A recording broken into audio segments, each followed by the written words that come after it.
Oh, yes. Okay. Because as an information, everything you say will be used against you and recorded. Because we've got some people who wanted to have a recording. Because we've got a pop star today. It's Mario. From the amounts of podcasts he's in the last time, I'm really grateful you found some time for us, Pöbel here. Yeah. Um, So the like how it will go, like the goal of this thing is like to give us some input, like from people who just have something to present. Like it's in the future for the future talks. It doesn't have to be like the greatest workflow ever built or something absolutely perfect. It just have to be something you think could be interesting for other people. So if you want to do a talk, just talk to the organizers. Yes, not me individually, because I just like want to be the meta host and do like probably one or two meetups a year. But I want this to happen more often. As we see, we've got a lot of interest. So it would be nice to have this every 2 months or something.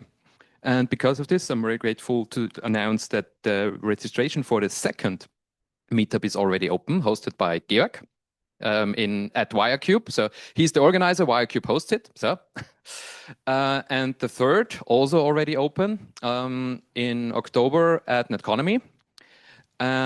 So we've got the next two already in. So I'm looking for a host for December, February, April, June. No, that's me. Okay. So yeah, looking for a few. Just talk to me. And the next thing is like after this input, I want you guys to talk to each other. To give you a reason to do that, I let Lovable vibe code a very shitty bingo app. The first who has bingo will get the free JetBrains license. So I've got something to give away. I will display the QR code to start after the last talk. So to start off all of this, I'm going to pass the microphone to our host today, Stefan from Dynatrace. Thank you very much. So I'll quickly share.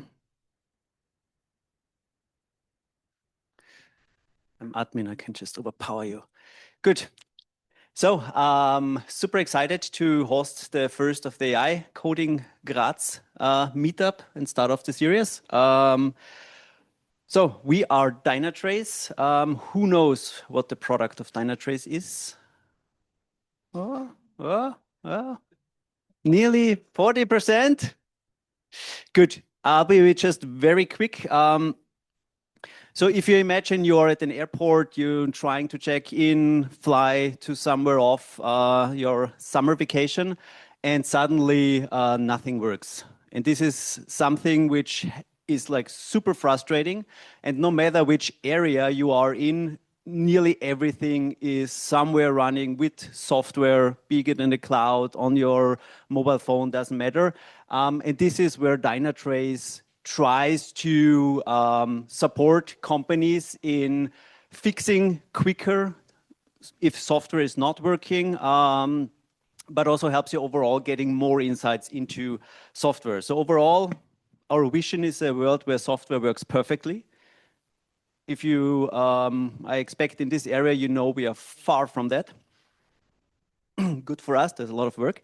And this is just some screenshots of Dynatrace. So one of the biggest selling points is that it helps you with root cause analysis. It gives you a lot of overview of all the data your software is producing, being log files, databases, etc., where your services are running in the cloud, but also you can monitor business processes. So there is really a lot, all of the data you can analyze with Dynatrace. And of course, one slide. So we are more than 6,000 people worldwide, and we are focusing on huge companies, but that's something we are now also trying to shift a bit. So with now more and more focus on AI, we are also starting a new product, Blue Box, and the goal is to be the Dynatrace for agents. So this gives you easier access to your agents to understand the data, and it's then our job to provide the right context, make it token efficient. It's currently in private preview, but there is a waiting list you can join, and also the plan is to have a free version for individual engineers, so something might be also interesting to check out. We have also one engineer here who is working on that, so if you want to have more insights and just want to have a talk, I can direct you later. Cool. That's it, then handing to first speaker. The space here.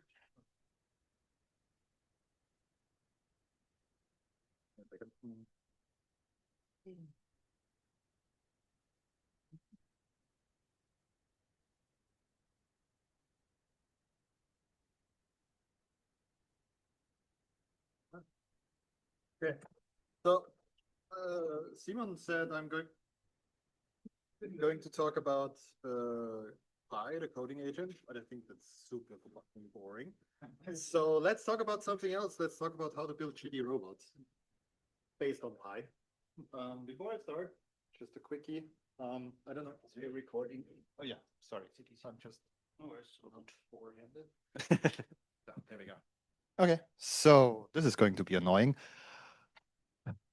Anyways, my name is Mario. I built shitty agentic stuff. I built a coding agent called Pi. It was used in OpenClaw as like the agentic engine of it, and it's now being deployed in a lot of companies for various things. You can use it as a Cloud Code codex replacement. You can build your own automations on top of it. It can modify itself, which is the big thing. That's it. And that's all I'm going to say about Pi. How much time do I have? 40 minutes. Okay, I'm going to do 2 talks. I start off with how to build a shitty robot because that's the more interesting one.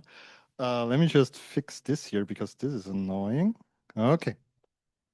And actually, let me start with a little demo.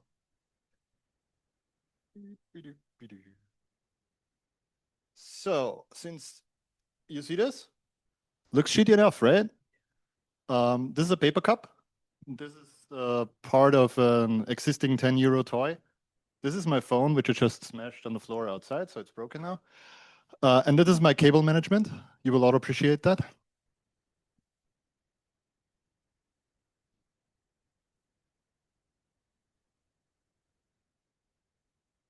You little fucker. Okay, so this is actually a toy for my son. I don't want him to work with LLMs unattended because LLMs are sycophants and that's not great for children. But I want him to kind of get a feel for technology. And this setup is something that he can build himself. Okay, shut the fuck up. Now, giving this robot feet and a phone, well, let's try it. Can you take a photo and tell me what you see?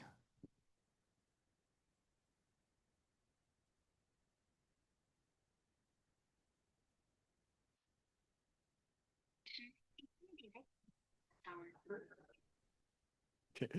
She's very sensitive. If you make loud noises, she stops doing things. Okay, I would like you to turn around by 90 degrees and take another photo.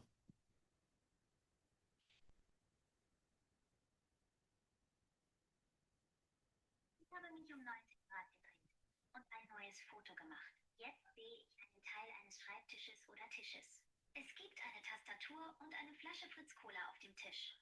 Im Hintergrund sieht man wieder die Jalousien am Fenster, durch die helles Licht fällt. Es sieht nach einem sehr entspannten Arbeitsplatz aus. Okay, shut the fuck up. Walk for 2 seconds. Very shitty robot. Okay, I think I should probably not keep her running while I'm talking. Oh, she actually can do more. Wait, let's see. Can you actually tell me who the creator of Pi is? Do a web search.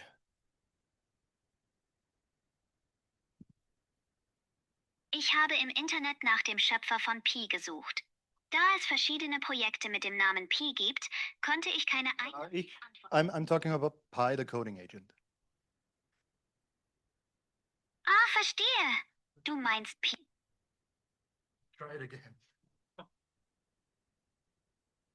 Ich habe es noch einmal versucht und meine Suche vertieft. Es ist so, dass Pi, der KI-Assistent, von der Firma Inflection AI entwickelt wurde. Motherfucker, I'm talking about Pi, the coding agent, not the inflection garbage. Es tut mir leid, dass ich dich so verärgert habe. Da habe ich wohl völlig an der richtigen Stelle vorbeigeguckt. Ich habe verstanden, dass du den spezifischen Coding-Agenten meinst und nicht den Inflection AI-Assistenten. Ich habe jetzt noch einmal gezielt nach einem Coding-Agenten namens Pi gesucht, aber meine aktuellen Suchergebnisse liefern mir leider immer noch keine direkte Information über einen Schöpfer. Okay, thanks. So the search engine I hooked up to it is not good. But why did I do this? The setup I already explained. It's a 10 euro toy robot that I bought at the Smith's store at Shopping Center West while my boy was looking at some Spider-Man gear. I just thought, shut up.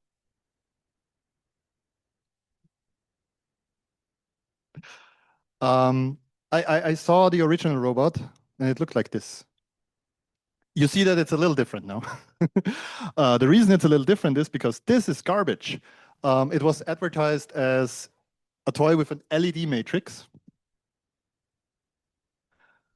Ah, well, I should have prepared that, yeah.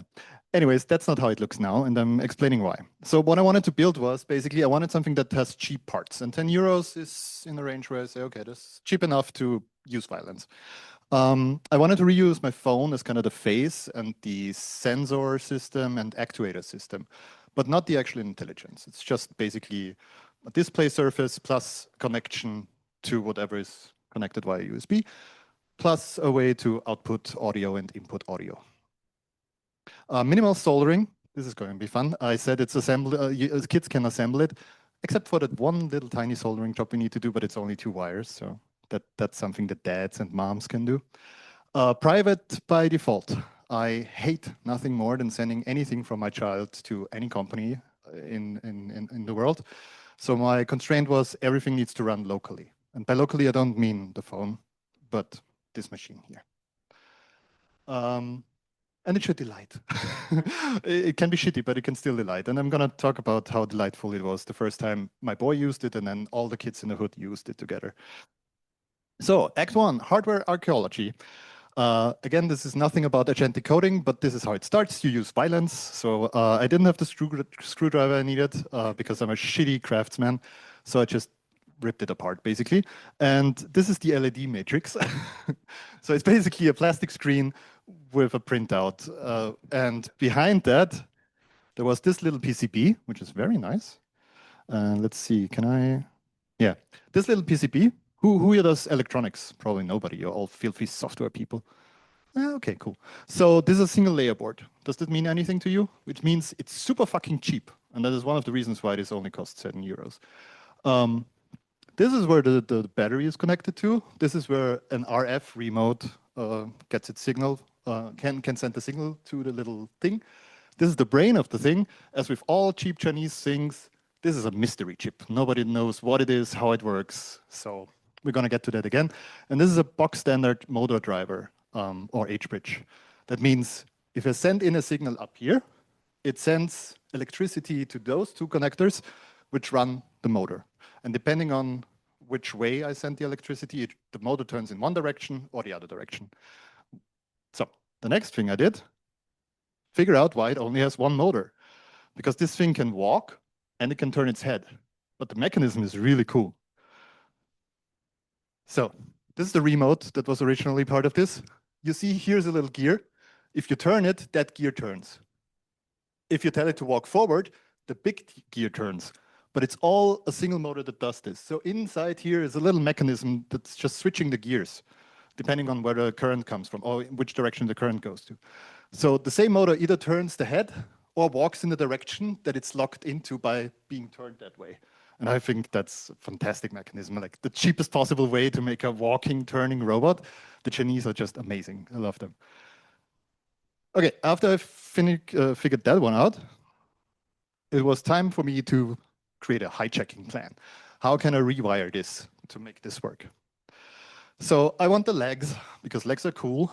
I want the battery bay because I need to power the motor somehow. And I want the H-bridge motor driver, the thing that actually sends signals to the motor and then powers it. I can completely rip out the mystery brain, the fake display, obviously, and the IR remote shit because my robot is going to be controlled by an agentic LLM.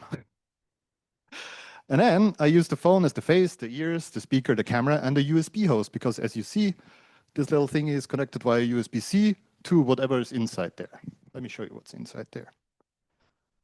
This is inside there. An FT232, you probably know what that is.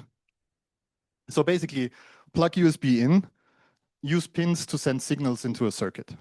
That's it. It's super trivial. And you can even use web USB to control that, which is exactly what this is doing. So this is the mystery chip. I just desoldered it, heat gun away with that shit. And then I had to wire 2 little wires to the motor driver, input pins, so I can tell it to turn one way, the other way, or turn off. And that's the only soldering job really there is to do here. And then I just made it work via a shitty wipe-coded web interface where I click forward, then it sends the signal through the wire, it goes through the H-bridge and then turns the motor on. And doing this via Zoom is really awesome for frame rate. Yeah, super cool. Yeah, no mystery there. So very simple, right? So all that was left was figure out how to build the rest of this beautiful robot. Now, I didn't have my 3D printer at home. It's in the office and it actually needs a little maintenance. It's very old and unused. And I also wanted the kids to be able to build their own chassis, right? Because we have about 10 hood rats and they're all about the same age as my boy from 4 to 8. And I want them all to have robots. So this is the prototype. This is going into production real soon. So I decided on cardboard because cardboard is easy to mail by children, right? So I was looking at this, and this is the little sandwich. So there's the battery bay, there's the original PCB, and on top of that, I have this little USB connector thingy that I showed you earlier. And I just used double-sided duct tape because fuck it, kids can do that too, right? And some Kapton tape so they don't the electrons don't hit each other and things start burning. But that's basically it, right? And I only had to figure out how can I take this and kind of assemble it in a way that I can also put a phone on top of it. And this is where my wife came in. I was sitting in my office at home over this shitty construction. It's like, how in the fuck am I going to do this? The base is round. I've never done any round things. So then my wife comes in and I have a bunch of cups in my office to store components. And she looks at me, looks at how sad I am because I'm too stupid to figure this out. She takes the cup and said, "This is how you do it," and walks out of the room again. And that solved my problem. And she actually came back later and brought me the paper cups instead of the plastic cups because the paper cups I can easily cut. And then we have the top part, which is also just a simple construction, right? I mean, shitty robot, all we need. And eventually this beauty came out. So I cut a hole in the little paper cup that's about as big as the sandwich. I just stuffed the sandwich inside of there. That's basically it. Then I have a hole at the top where I can connect the USB-C cable, and all the mechanics inside are unchanged. So it's super easy to assemble, even for kids. And the phone is flappily, kind of, sort of secured with, you guess it, double-sided duct tape. So this wears out the more often you put it in and back out, so you need to just add more duct tape. It's perfect. And you also see I went back to primary school and put all my Geodreieck stuff and my Zirkel and all that shit I had in primary school and then built this wonderful construction. And then comes the boring software, which is what you're probably more interested about for whatever fucking reason, because it's aggressively boring. So it's a client-server architecture, obviously. This is the client. It's just a website that is being served by the server. This communicates with all of this shit via web USB, as we know now. We have a USB IC FT232, which sends the signals to the motor. That's it. This being a website is also nice because the web has APIs that allow me to take photos, record audio, do echo cancellation via WebRTC stuff. I didn't know that exists, but it does. It's super cool. Like it does echo cancellation, noise suppression, and other stuff. So I get all of that out for free from the web stack, which is, I hate the web stack, but it's great. Yeah, and the laptop is basically a real server that actually serves a bunch of things.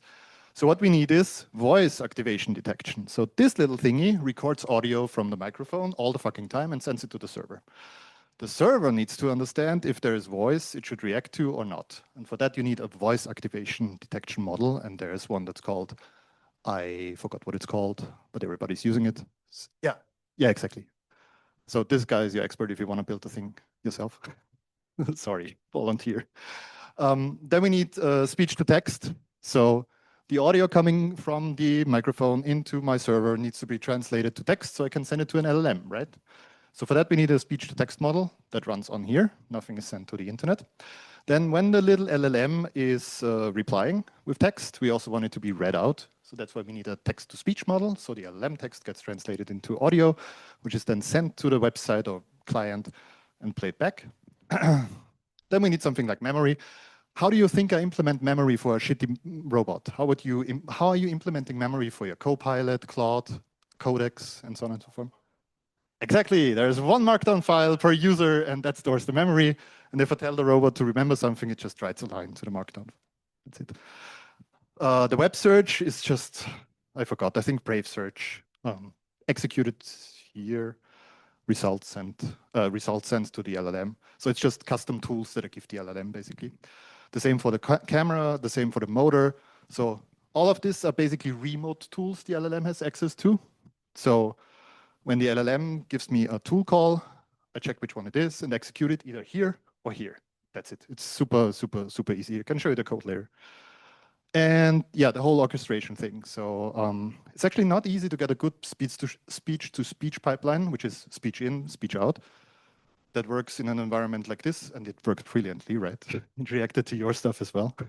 But for kids, it actually works pretty well. And then the nitty-gritty details, I'm a filthy TypeScript user. I'm like a C person, but since agents, they suck at C, so now everything is TypeScript. And since the client is a web page, it kind of made sense. And again, local first, all the kids' interactions stayed private because this model, this model, this model, this model all run on this machine, and it takes about 24 gigabytes of unified memory. So you can run it on consumer hardware. If you use a shittier LLM, you can get that down to 12 gigabytes, which also runs on Windows machines with a kind of shitty RTX NVIDIA card. So the speech-to-speech loop. The mix stream is streamed from here to here. Then the voice activation model triggers when it detects voice and then starts taking all the audio until the voice is done and converts it to text via the speech-to-text model. Then this is just a prompt for the LLM agent, which has these tools and a system prompt and tells it to be child safe and blah, blah. We can look at that later. And then once it's done calling the tools and all that stuff, it just streams back the final answer via audio, via the TTS model. So for speech to text, I'm using, there you go. So I use Whisper CPP's Celero voice activation detection model. The details are not super interesting. I use Parakeet for speech to text, which is mind-blowingly good, even for German, even for dialect German, which I was super surprised. Let's see. Yeah, this one is this one I took from some GitHub repository and rewrote with an agent, obviously, so that it uses Metal on macOS. And actually works because the repository I found didn't work, and I did a little bit of optimizations. Yeah, and then there's also something called barge-in. As you noticed, when it starts speaking, it's still listening if somebody is talking to it, because then it stops speaking, and that's called barge-in. And I just built how should I explain that? So I know what the output was because I sent the audio data, right? And I know what the input is because I also record the input. And then I can kind of make a difference of those two. And if it goes beyond the threshold, then I know the signal is not just the audio coming out and feeding back into the input, but it's somebody else adding additional signal. And that's how the barge-in detection works. It's very simple. And yeah, this is now just a native C++ worker because I like C. And Python is just, have you ever tried to deploy a Python thing? I fucking hate it. So ultimately, this should be a package you can download and run on your computer. And that's the goal why I didn't use Python. You can say, okay, the server is TypeScript, though. I have a solution for that, and that's a bun single executable thing. So that's fine. You can grab this C++ worker and run it yourself. Okay, for text-to-speech. Initially, I used 11 Labs. Does everybody know what 11 Labs is? Somebody who doesn't know? So it's basically a web service that you give text, and you can select or even design a voice, and it gives you back audio. It's so fucking expensive. Like I charged up $100 or so, and that gave me about an hour total of output. I'm like, what the fuck? So I did what everybody does who's cheap. I searched for an open source model, which was Qwen3 TTS. It's a text-to-speech model that uses an LLM as a backend. Yeah, backbone, basically. You can read the paper. Just trust me, it's really good. And it can do something which is called voice cloning. That is, I give it a reference sample of audio from somebody's voice, and it can mostly clone that. So then what I did is I went to 11 Labs, designed the voice, got me a 1 minute long sample, and I just used the voice cloning that comes in the open source model to use that nice voice. So that was cool. And that didn't cost a lot. Yeah, and again, same spiel here. I use GGML. Everybody knows what Llama CPP is. It's like an engine to run large language models. And below that, there's something called GGML. GG stands for the author's name, Gregory, I forgot it, some Slavic name. He's amazing. And he built Llama CPP on top of his GGML, which is basically just linear algebra library that does matrix multiplications on the CPU or GPU. And I'm using that and ported Qwen3 TTS over to that. I started again with some repository I found. I figured it also doesn't work, and it's way too slow. So I did some magic with agents, and I made it work on macOS and Linux and Windows. On macOS, it uses Metal for acceleration, and then Linux, it uses Vulkan, which is just a GPU API. And the purpose of that is just to stream sentences from the LLM as audio to this and output them. That's it. So the follow-up rabbit hole was this one I moved to C++. This one I initially had as MLX. That's the Apple machine learning framework, also basically just linear algebra on your GPU. And then I moved it to GGML, and then I noticed this is like 10 times faster than this shit, so I optimized this, and this is now faster than the MLX version, I think, which is nice because now it's a single binary and not all the garbage. And it also works on Windows and Linux, not just macOS. Yeah, if you want to know the details, there's something called a convolution kernel, which is just an operation, a linear algebra operation. And that was broken in GGML, so I just fixed that, and then everything was fast. Yeah, this is just some timings. Let's see.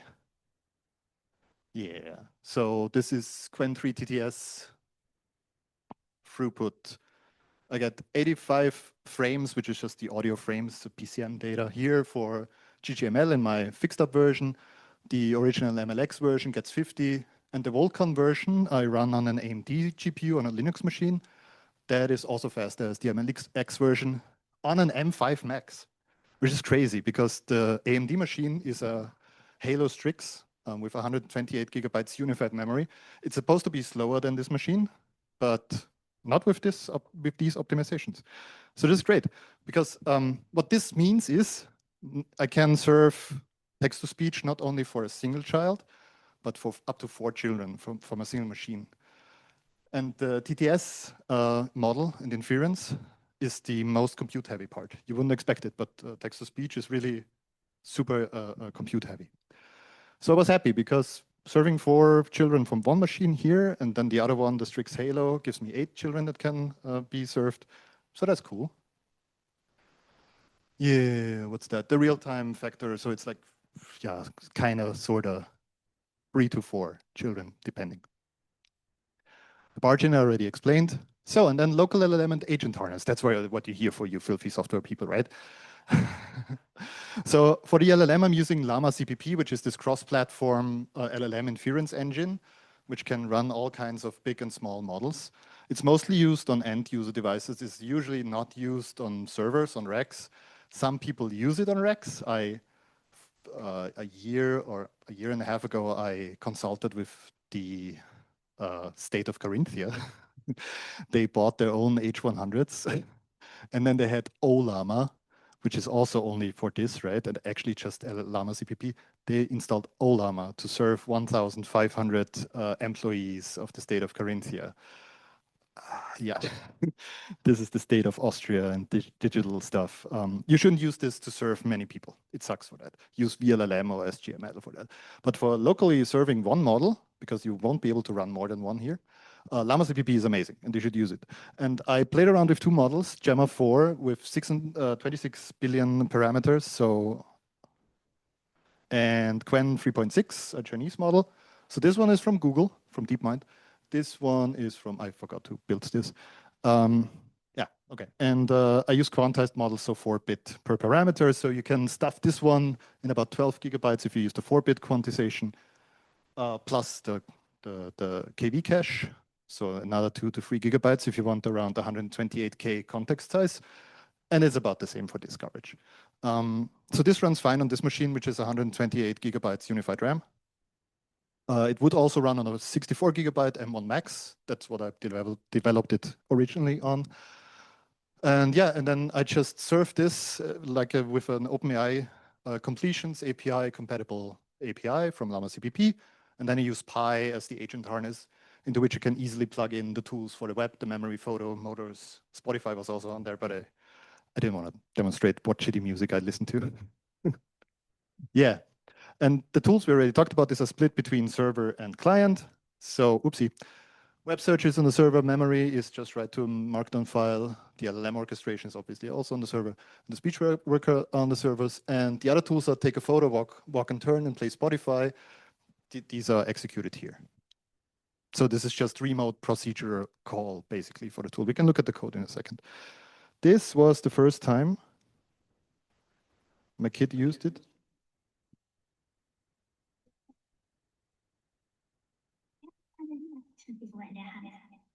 Und sein Papa Mario und seine Mama Steffi sitzen neben dir auf dem Sofa. Stopp! Ich hab da gerade die Skeletons. Hören wir? This was the initial. The fuck? This? Did I turn on? See, I'm smart. This was the initial version before I had the robot body figured out. And this was using 11 labs and no barge in and all of that. And you saw how hard it was for him to use this because it wouldn't listen to stop and it wasn't natural. Now, the way it works now, as you've seen before, works brilliantly for him and even in a group with other people, other children. So the first field test was taking it outside, having my laptop at home, and then connecting via ngrok to my server at home.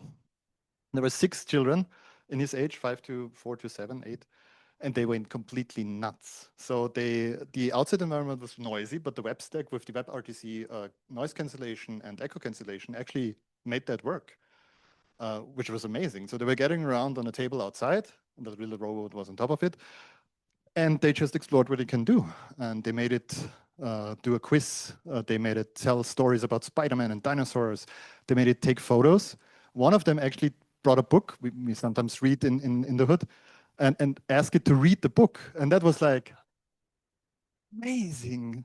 Like you're probably not reading to him or her yet, at least not to. Okay. So one of the moments in the life of a dad that kind of suck after some time is if you have to put your boy to bed and it takes an hour, and during that hour you have to read Peppa Pig and Spider-Man, all of the shit. It gets old real fast. Now, I'm not proposing that you should use something like this to put your child asleep and let it read things, but just that the children actually figured out that it can take a photo and thus also read. I didn't think of that, so that was cool. And then obviously they've messed around with the movement. Let me just see how I'm on time. So I think, yeah. And that was the final demo, which was basically what I showed you. But then the web search worked and Spotify also worked. So it's just an OAuth connection and that uses the Spotify player SDK or whatever. And I exposed that as a tool as well. So the robot can search for songs by name or group or album or whatever, and then queue it up in the active player, which can either be directly a little play on the website, or if this is the active device for that account. It goes out through there. Yeah, this is not quite right. This should be higher, but this is the RAM you need to run the TTS and STT models. The Llama server doesn't fully show all the memory that's allocated on the GPU. And then I asked the internet to send me more robots. And they did. So now I have 15 of these. I can give out about 6 or so, and the rest I use for the kids in the hood. But it's interesting because I tried to buy more from Amazon. I didn't want to buy them at Smith's because they didn't have a lot of them. So I tried to order like 10 of them, right? And Amazon only lets you order 3 of them for your entire life. Like, so I ordered 3, but then I found out, oh, I can't even like. So I asked people to just send me robots, and they did, from all over the world actually, which was kind of funny. And then someone else got inspired and also built a thing. Okay, this doesn't work.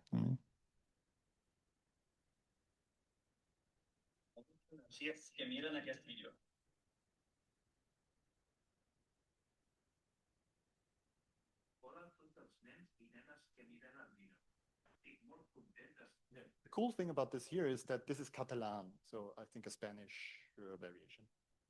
And it's really hard to find models that can do this, like LLMs that can actually output Catalan text.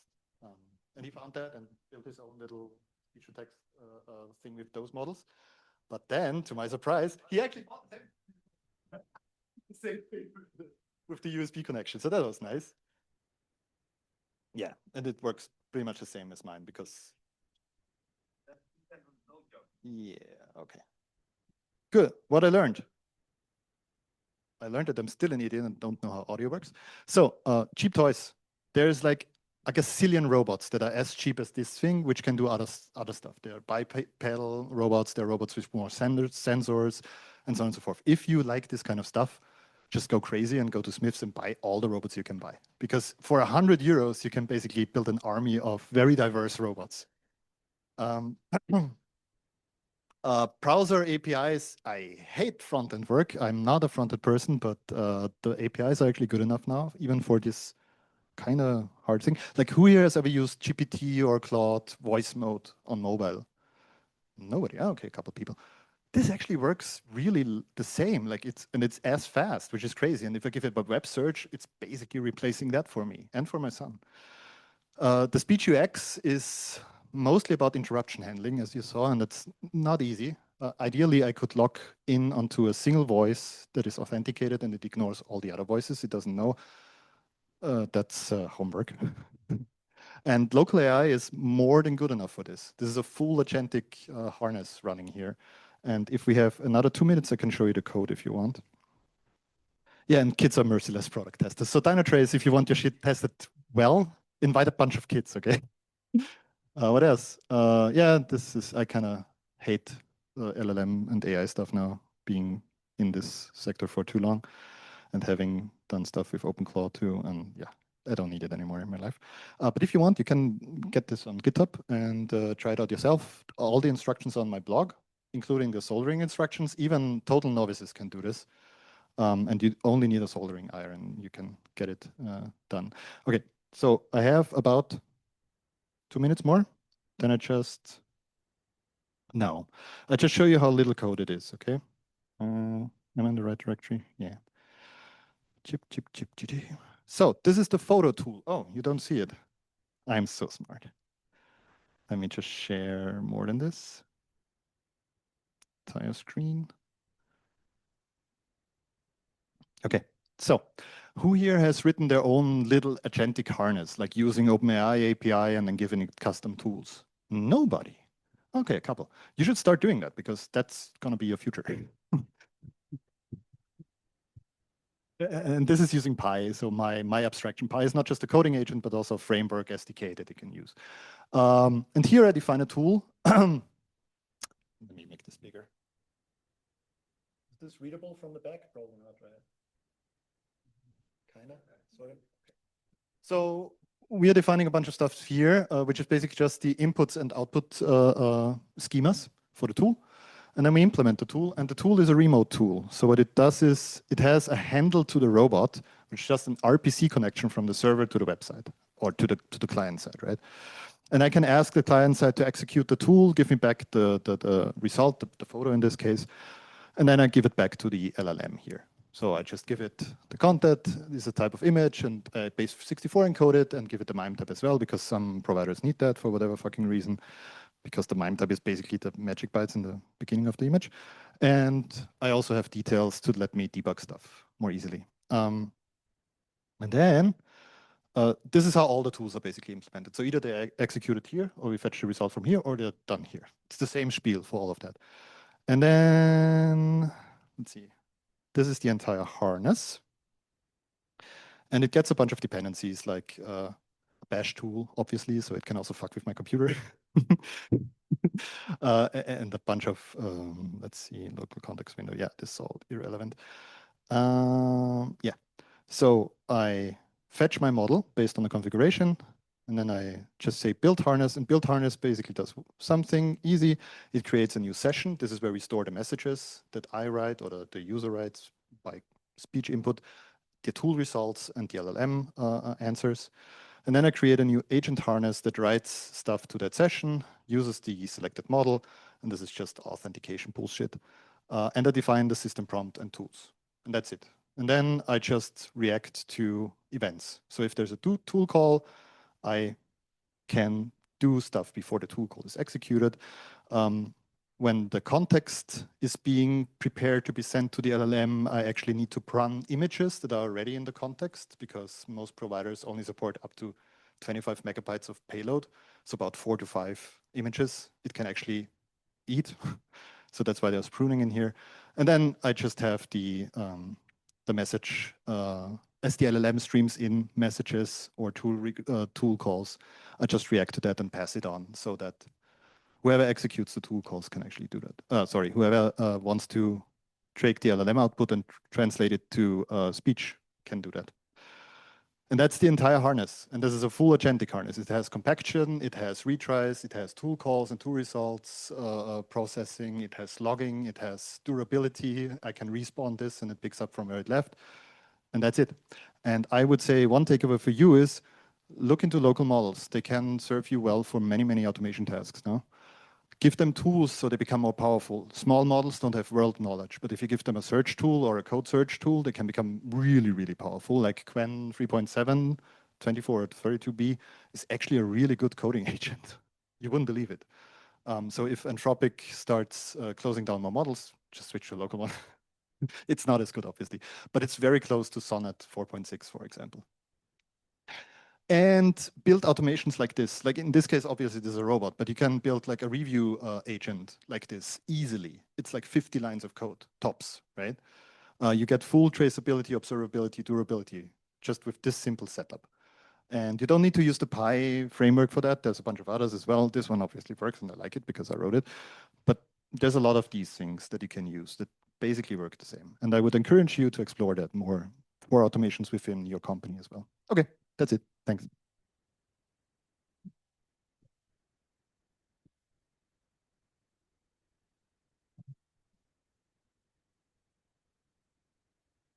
Again, Mario. It was entertaining as always, and I think quite insightful. Like we all know how to build shitty robots now. So we're gonna take a very quick break. I'm going to do the next talk, and I'm starting in 3 minutes, no matter who's here or not. Okay, let's make it 5, but 5 minutes, and then we're going back. So no networking yet. That's coming later. Just go out, grab something to drink, go to the loo, and come back. Okay?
So, hello again. Welcome back. I didn't know how loud the speakers are, so I rather use my voice as a speaker. So as a first thing, there's some Dynatrace swag out there. You're free to take it. Just leave the Lego where it is. I know you want to have it, but you're not allowed to build shitty robots with that Lego. Yes? Get your own. So 2 talks left until you get food. So if you're quiet, we're gonna do fast. No, please shout at me if you get something. Yeah, idea or insults, everything. Yeah, just shout at me. So of course these slides are wiped. So I don't take any responsibility for anything that's up there, just for what I say. Okay. So I built a review agent, but I took a bit more than 15 lines of code. I don't want to know how many there are, but I guess a few thousand. I don't know. I really don't know. But yes, in README, there is like this warning right here. This is wiped. Yes. So I taking a very big pride on the code quality we have at the checks at our company, and this is not representative for it. Okay, because this is like wiped with love, but it's wiped. Yeah. So I built it with the famous Pi coding agent by Mario. With is not the correct word. I built it with Cloud Code, but I used Pi.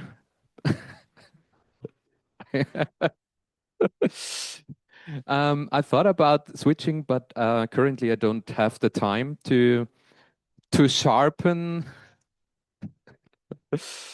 like how it said, like to sharpen your saw. I don't have time for that. I have to use the Cloud Code saw. Why did I build it? Because I was looking around and said like, hey, a really cool use of LLMs is to review stuff. Because if you do a PR and then let it Cloud Code review directly or cursor whatever, actually there are really nice results. And I was like, hey, I could now do this for everyone. Then I saw like, okay, how can I do it for a local Bitbucket server? And then I saw like talk to sales. And I was like, no. So if there is talk to sales, it's too expensive for me. That's like the ground rule.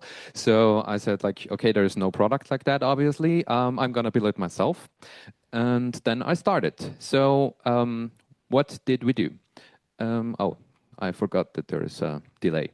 So at first I used Pi, the coding agent, just as it was, and tell it to review that. And it's really cool because out of the box, it does a good job at putting out some stuff that you can use. Like you tell it to give me the feedback in JSON, and you get it, and you can just use it.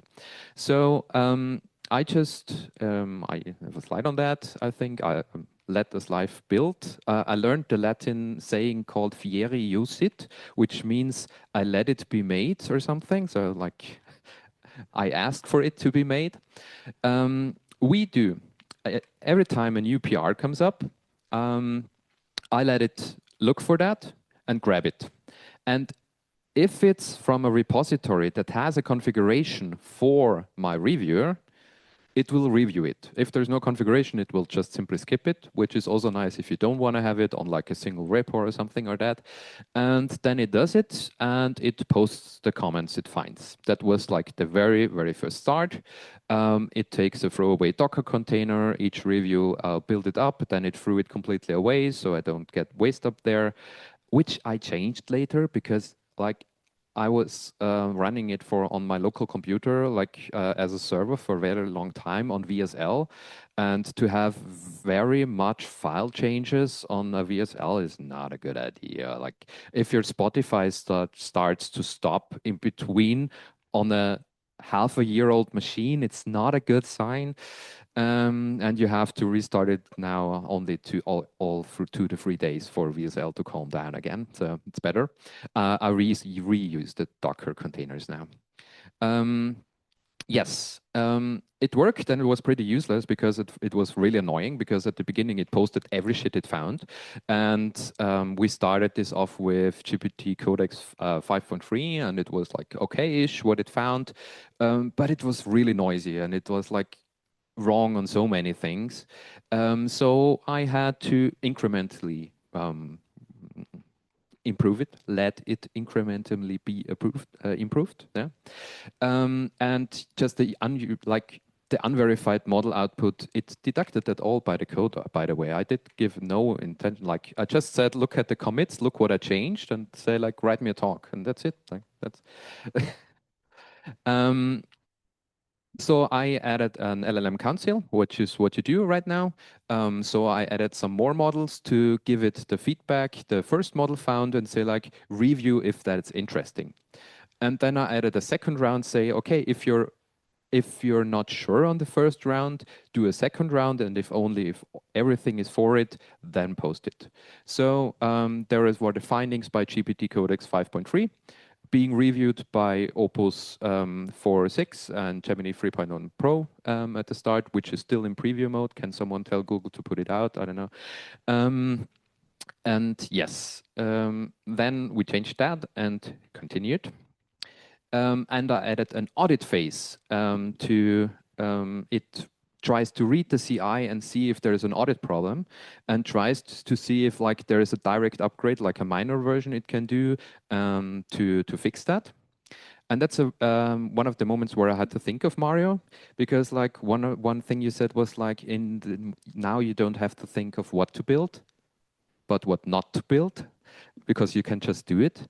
And like 2 days ago, I removed the audit code completely from this, because like I started and adding it like once a week. It should build every repo, see if there are new security issues, rebuild it so we can do stuff.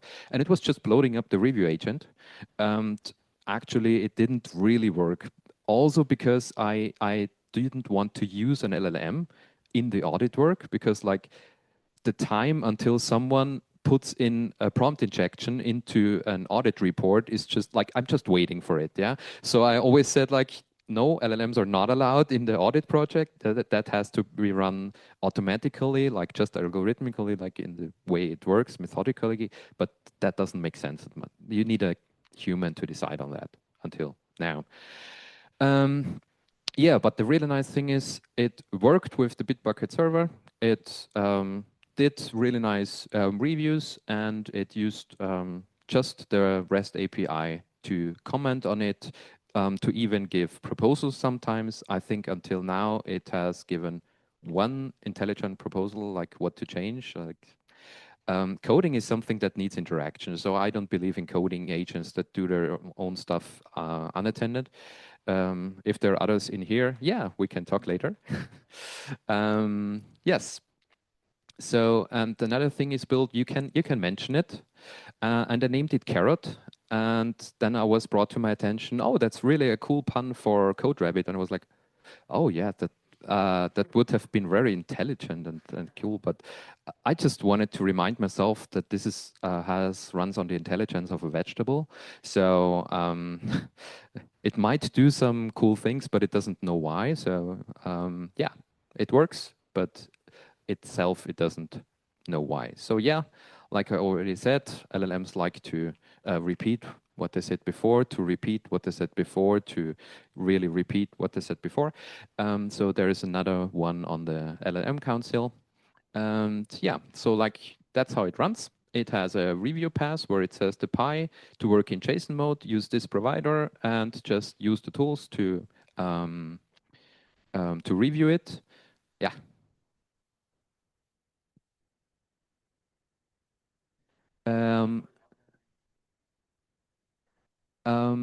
It does. It probably just made shit while doing the slides. Yes, they're wipe coded slides. Like I did, I don't take responsibility. By the way, can you add Opus 4.8? It doesn't work. Okay, then it lied to me. I thought of it. What am I going to ask you? I was like, either it doesn't work or I'm going to ask Maria today. So I told it to. Yeah. Then I had like for every file it touches the finding, I try to give it more context to the validators. So I try to get feedback which files the PR touched to give the validators a bit more context, because like at the beginning the validators were all like, how should I know? Like they got the diff and the meaning by like what Pi wanted to say, and the validators were, I cannot say if that's true or not because I don't have the context. And so I built another step to provide context to the validators, which drove up the token costs quite a lot, I have to say. But yeah, it's still cheap compared to a minute of a coder. So, well. Then I added a file size filter, so it doesn't validate my packages.json. So, and like we usually don't have files with over 2,000 lines or something. I don't know where I set the limit. Then we had deduplication. I think it mixed up a bit timing there, because over time I was like, why just let one AI review it? Let's add more. So at the moment I've got one with the persona of a generic reviewer. Then I've got like Gemini 3.9 Pro running on preview, running on security. No, I had Opus running on security and Gemini on readability, and then one LLM gets the task to deduplicate, because like probably more LLMs will find the same things. So it will deduplicate, gather the whole discussion, and give that to the validators to decide if it's a valid finding or not. Yeah. And that's working most of the time. Yeah. It's an LLM, it's a random machine, so yeah. And yes, that's the info gatherer. I asked the LLM, yes, I asked the LLM what kind of evidence it needs, and automatically also add the file it touches. Yeah. And for that, it also just does git grep. Yeah. And add that. Then we have the console validation. Like round one, it gets a vote if we should keep that PR comment or not. If they're saying no, we both don't want it, or all three don't want it, is discarded. But we can also keep it. Or if it's split, then we go into a second step where we either post it or not. And then I tried the code suggestion, and probably I just had made a bad code for the code suggestion, but they suck at the moment. But if anyone wants to let an agent fix it on my behalf, I just last week open sourced all of this. So the Bitbucket server and cloud reviewer at the moment. So everyone can start to add more shitty code to it. Yes. Yes. So yeah. And then the LLM was getting pretty enthusiastic because trust is engineered. Yeah, you sucker. I will let that in because it's so interesting.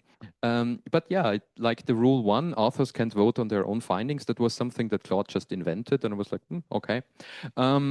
Probably, I don't think it makes any difference because it doesn't know what it said a year, like 10 seconds before, because it was a different context. But okay, and yeah, we have a way out. Yeah, thank you for stating that. Yes, and then I also added like, you should probably fix this thing. Like I can tag it in the code and say like, create a pull request and fix this. And I have very bad results with that. So probably have to massage that a bit to get it better. And I can just tell it to re-review, because it usually doesn't just only reviews once. And has some guardrails for that, and that's exactly that. So if it created the source branch itself, it will not review it. That's actually pretty stupid. That's actually absolutely stupid. It should definitely review itself. Yes, it tries to skip its own comments. It tries to check like, did I already post anything on that PR? And if yes, I'm not reviewing it again. And it also has a local state, but I could probably lose the local state, so I'm checking on if do I have comments already, and like locally it tries to only 3 times to review it if it fails for some stupid reason. And like I said, I just removed the audit PR. Absolutely. Like there is no audit functionality in it anymore because I don't run code anyway. I just read it. Yeah. And I'm not adding malicious code, and I hope nobody else is. So we'll see. Yeah. Yeah, and that it's gone now, and we don't want the audit anymore. Then we have different review roles like correctness, security, readability, and generic. Yeah, I don't have like now like already figured out what is the best configuration. I'm just trying out to use different models for different things and see how bad the comments are that come out.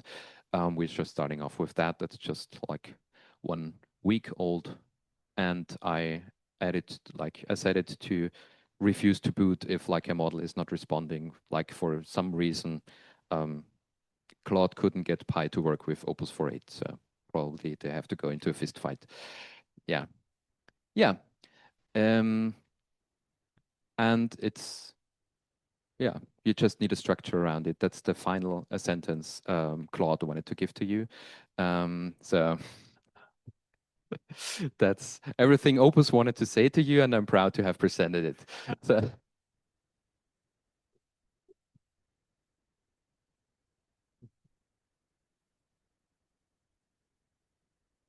So, like that was the talk. I will post the link to the GitHub repository later. It would really like using it is really cool, although it's shitty. So if someone else has a local Git they want to have reviewed for just the token costs, like we're usually averaging about like 50 cents to €1 now for a review of a PR, depending of the size, of course, and stuff. But if you want to try that, feel free. You can also ping me if you need any help, or if you need help with Pi, better ask here, I guess. Yeah. So, Ramiz, how long will your talk be? 20 minutes. Can we just like do that right now without a break? Yeah, we can do it. So no pressure. Just be quick.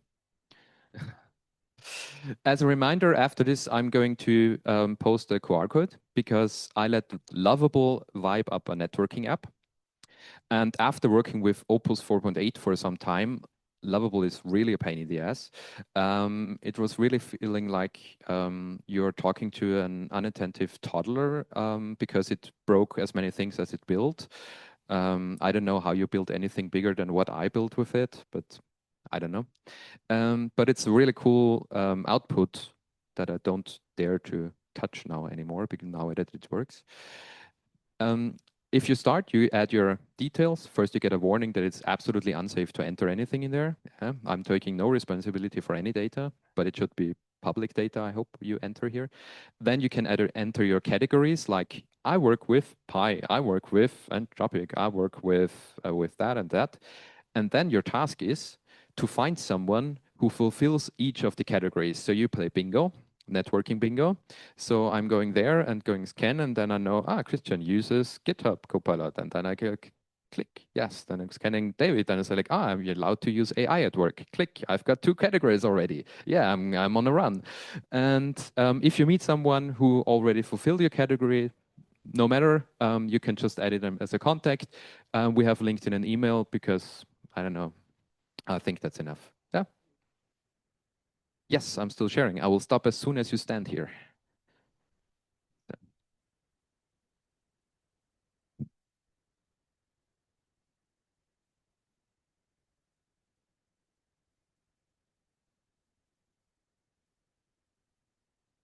You want a presenter?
Yeah. Oh yeah, it works. Cool. Okay, well, hello everyone. Thanks, Simon, for letting me sneak in the last presenter today. And yeah, basically, the topic I want to give like a lightning talk about today is building UI in the age of AI. Um, I would see it more as of a, like a collection of my personal experiences, issues I've noticed over the last year working with AI, but also like some, like possible solutions and yeah, basically my own vibes to it. Before we get into it, uh, oh, so actually, does it?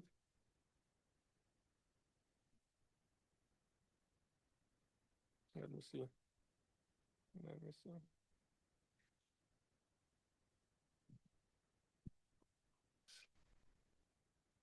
Yeah. What? Let me just read that. Is this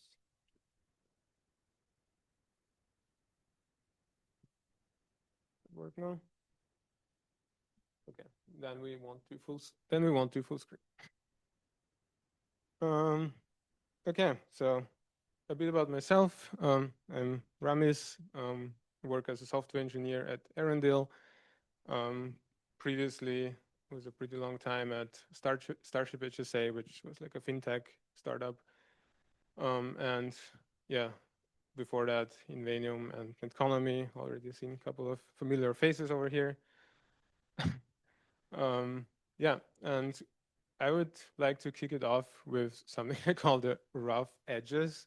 And it's basically like, yeah, problems that I encountered so far working with like agents on UI stuff. I think like while there are obviously similarities when you work on like, like pure APIs or like backend and so on. I think UI has a little bit of this, like the specific piece to it because you can't really tell the agent like, really communicate in a good way or like in some specific way to make it like look nice, whatever. Like you will like just try it out, you will see what comes out of it. And I call like one of those things like the one-shot fantasy. I think it's not really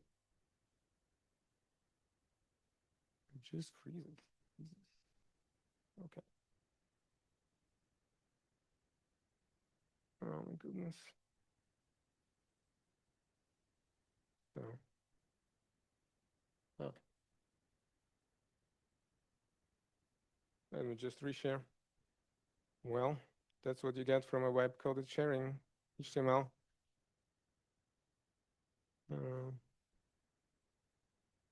Okay.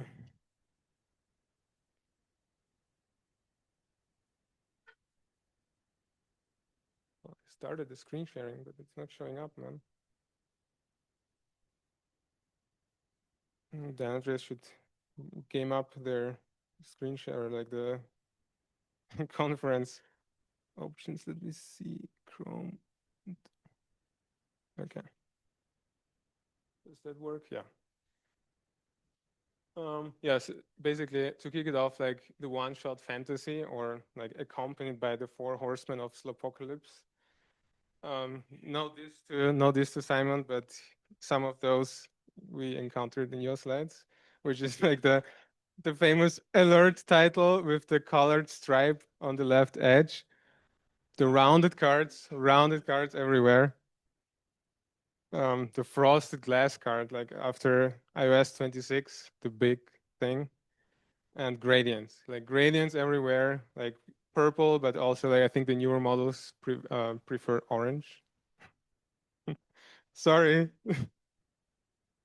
And like, over the socials, you always read like, yeah, I one-shotted this project over the weekend or like this website. Like, yeah, I see it, that it's one-shotted. And I think you have to be like realistic. Like most of those engagements are like for clickbait.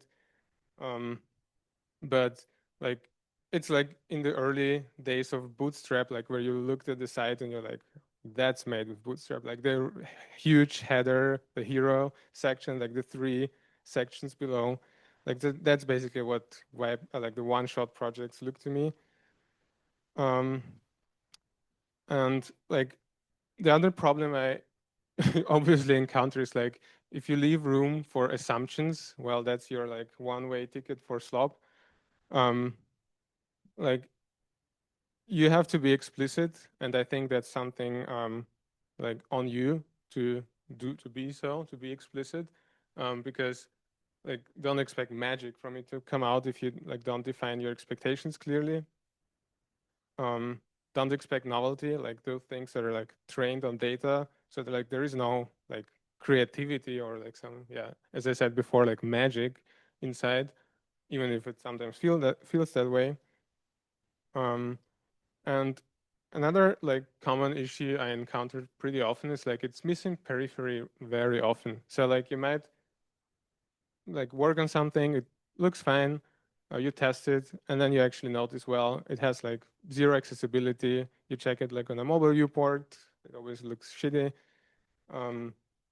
Also like the contrast is something that is like very often like failing a lot, or like in general like the color balance. So like obviously it always tends to do the orange, but even if you give it like a set color palette, it will like, I don't know, like use the weirdest combinations of colors even from that set, unless you obviously give it like a very specific instruction to do it one way or the other. Well, and like how to, like how to prevent all of that, or like at least to try to, is something I call like constraints and clear expectations.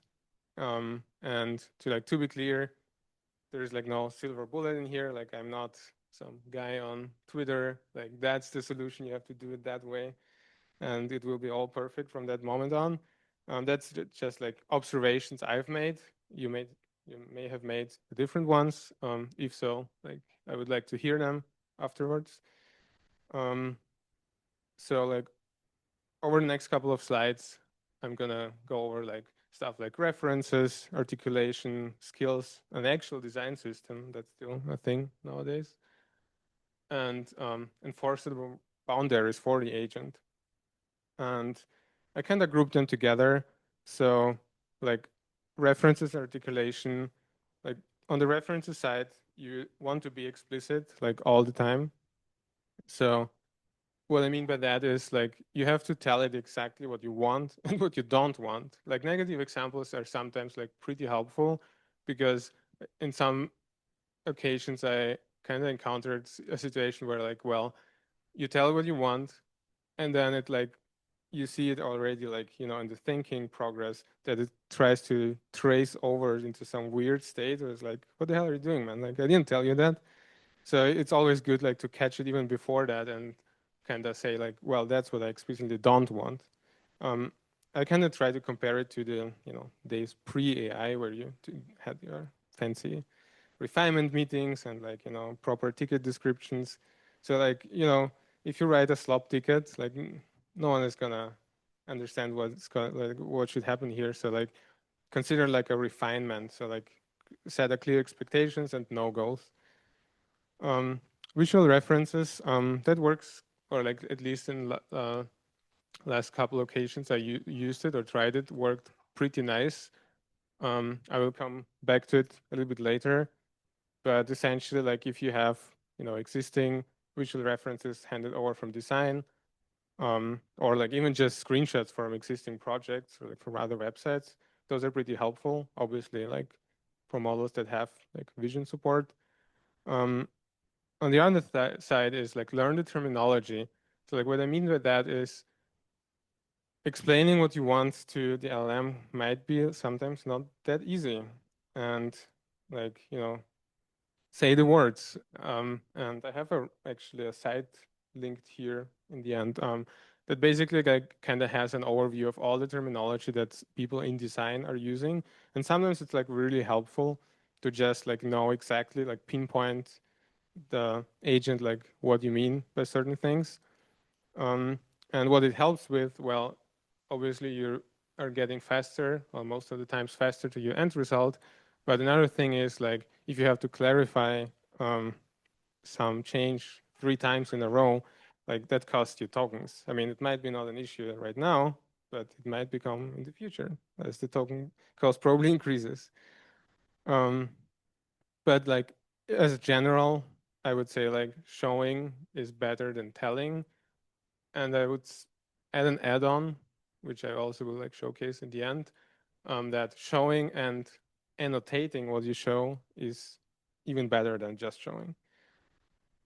And yeah, that's the reference. Maybe I can ask Simon to link the slides afterwards so you can check out the sites I used. The next group is like skills and design system.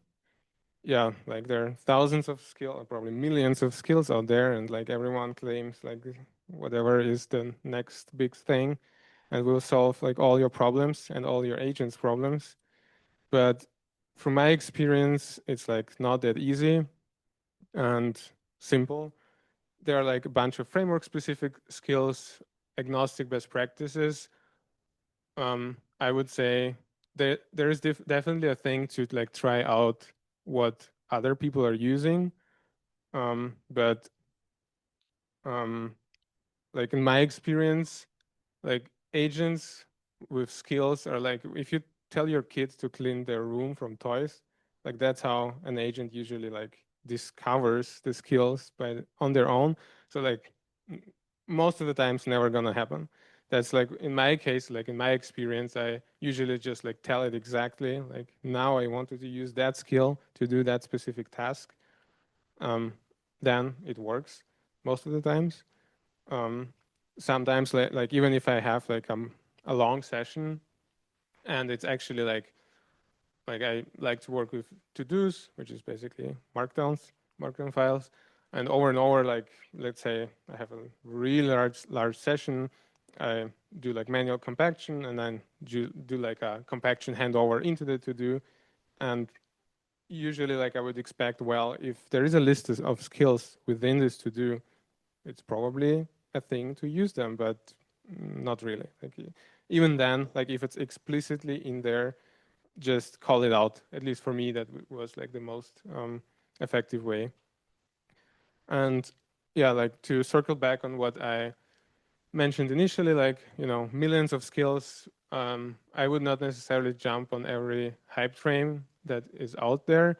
There are, I would say, like, you should make observations and like test it, obviously. But from my experience, it was like the most value was from skills that I tried them out, like didn't like some bits of it, and then just like asked the agent to rewrite it as I wanted. I think there were like barely any skills or like skills that do like push it into a specific way I work that were like very effective from scratch.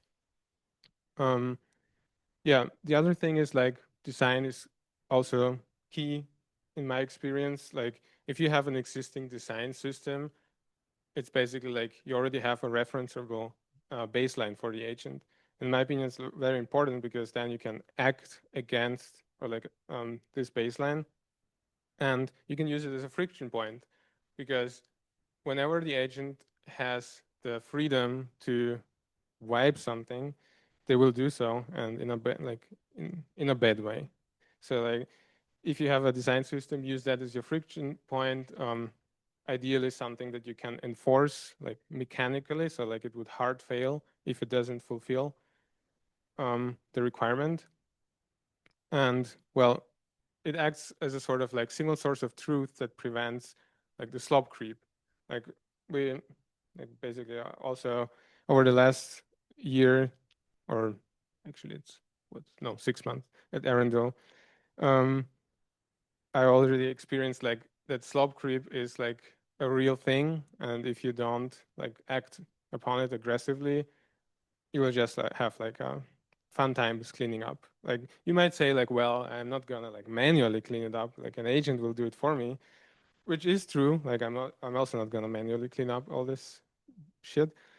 But well, I would say even with agents, it still like consumes your like consumes your brain power, and I don't like to use my brain power for cleanup, at least not that often. And well, how basically how to solve, or like how we can resolve all of this, or like some possible resolution items is like, well, you have to enforce some boundaries. And what I mean by that, like, well, you might trust the agent, but it will make mistakes. And if you don't enforce the boundaries, you're in for some fun ride. So you have to create enforcement mechanisms. And by enforcement mechanisms, I mean like, the stuff you already know, your linters. You can use AST-grep to search through your code and look out for patterns. I will showcase I have a screenshot on the next slide. You can incorporate visual checks into the verification process, which works okay-ish. I mean, it's not like, like you couldn't run visual regressions before agents, like you totally could, but the problem with those is obviously like, like how do you tune it that just a sub-pixel mistake is not like, basically not flagged as a regression. And one thing that I actually tried just this week was like sort of experimental, since the GLM 5.2 came out and everyone was like, better design taste at like GPT 5.5 and Opus 4.8 and whatever. So I tried it out. So I used GPT 5.5 on X-High to, for example, describe some sloppy UI state. And then I would spin up basically a fresh Pi session, hand over the description to GLM 5.2, and let it basically do like design crit, which worked okay-ish. It's still like not great like with enforcing, because obviously to enforce something you have to make it fail. So sometimes you would notice like they're like going into some arguments in the thinking traces. But yeah, that's why it's experimental. I would say worth to try out, but nothing I would like put my hand in fire into. I'm not sure if that's actually very readable, but probably not. But yeah, let me.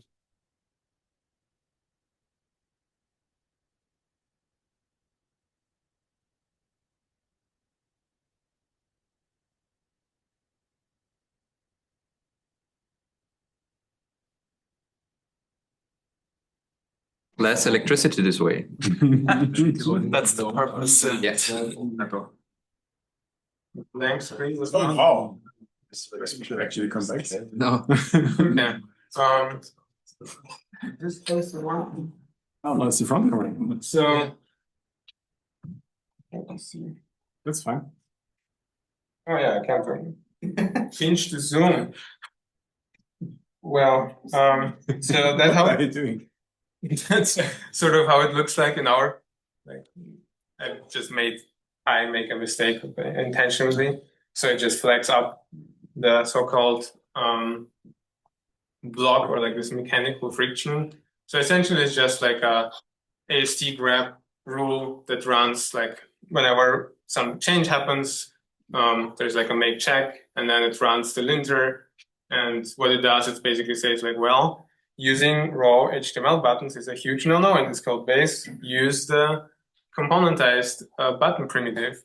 And I think like while those are like pretty, like basic, you can't believe like how often the agents try to write like, like ignore the primitives you have, like the primitive components. Like you can point it at the folder, and it will still like just yank in a regular HTML button inside and not like your primitive. Another sample was like I actually used like there was a Tailwind extension for VS Code, and it had like quite like functionality I liked in particular, which was basically like it was looking out for your class usages, and then it would like flag some, I would say, like bad practices.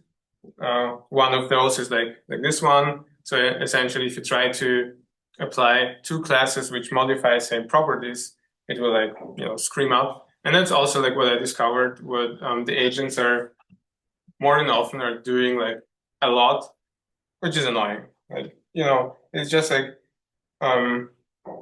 you try to do your work here, and like the agent should be like enhancing you and not like making you suffer.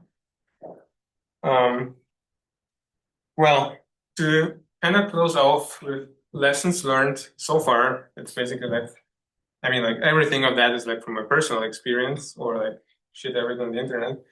But some of the things, yeah, like don't ask for validation without providing a clear baseline. Like it's not gonna figure out like what's the best thing to do is. So you have to be clear, explicit, like provide what you want, what you don't want. Then it will eventually follow. The less ambiguity, the better the output. Also, like the less gaps you leave open to fill in, the better the output will be. One-shots are prototypes at best. Like, sorry for all the one-shotters, but in my opinion, like it's like, well, it's nice to share and to explore, but I wouldn't call it like, I wouldn't be super proud of that. Like someone is like, I don't know, invented the Fable 5 or something.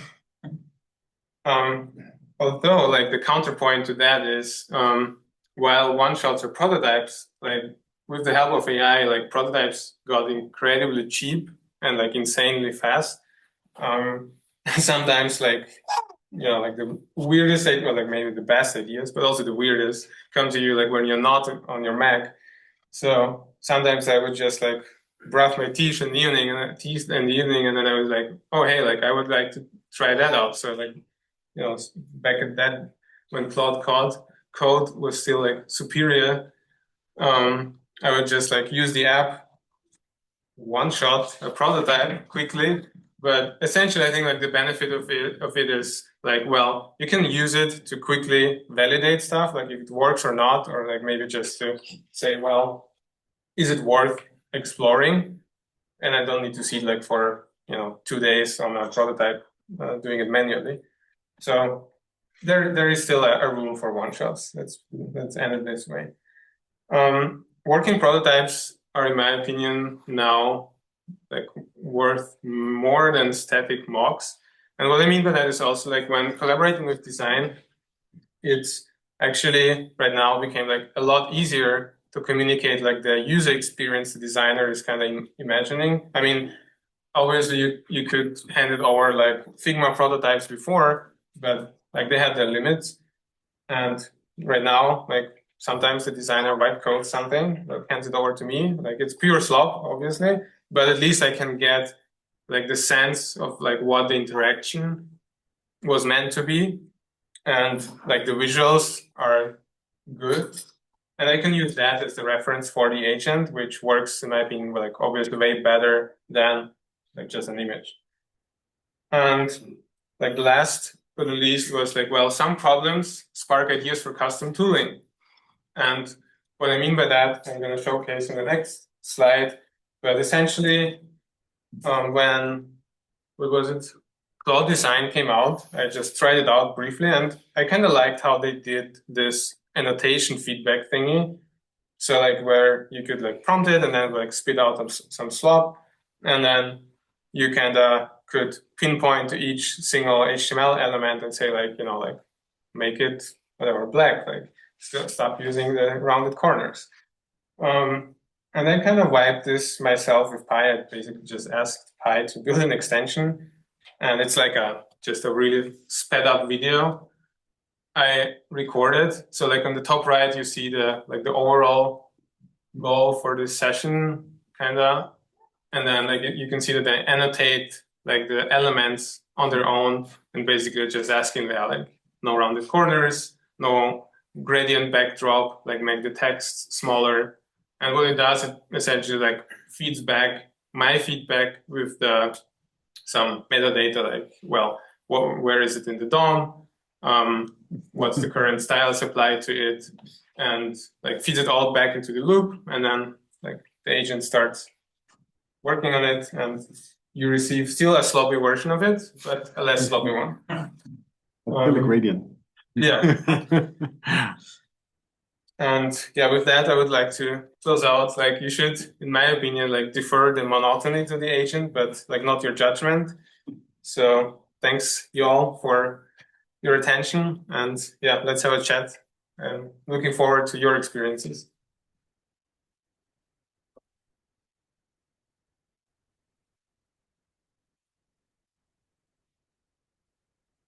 So, thank you, Ramiz, for sharing your experiences. I'm going back to share one last time. We got it? Yes, we already see it. So, I already shared the GitHub project on the AI coding meetup number 1. Here is already the page now public for the second AI coding meetup in Graz that Georg organizes, which is hosted at Wirecube, where he does not work, because I obviously sparked some interesting discussions. But still, it's hosted there, and you can already join. And yes, and now I would ask you to join the networking bingo. It's like, I don't know, probably a 9-shot or something.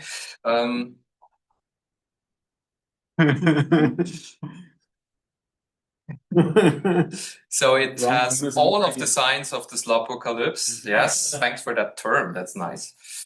But it will probably help you to get to know people you don't know until now, and not only talk to the same 3 people you do at every meetup or you meet at work.